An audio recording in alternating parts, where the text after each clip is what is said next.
Je vais vous dire quelque chose que personne n'a envie d'admettre.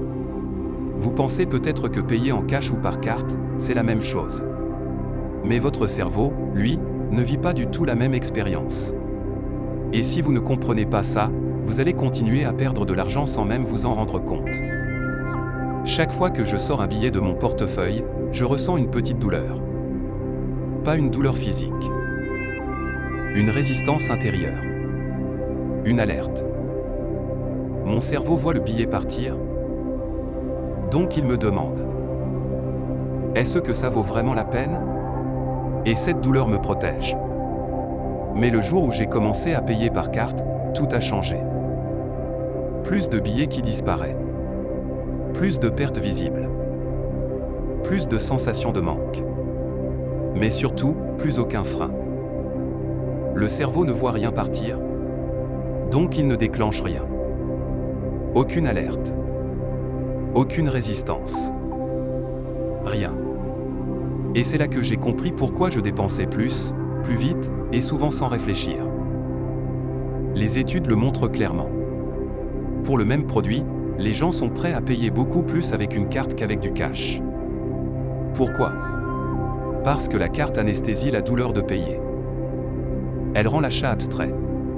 Elle coupe le lien entre l'acte et la perte. Et quand l'achat devient abstrait, la dépense devient dangereuse. Et ce n'est pas tout. Quand je paye en liquide, je me souviens du montant. Je me souviens du moment. Je me souviens de l'objet. Mais quand je paye par carte, tout devient flou. Je me rappelle l'achat, donc j'oublie le prix. Et oublier le prix, c'est le début de la perte de contrôle. Le cash renforce votre discipline. La carte renforce vos impulsions. L'un vous protège. L'autre vous facilite la vie, mais vous expose à vos propres faiblesses.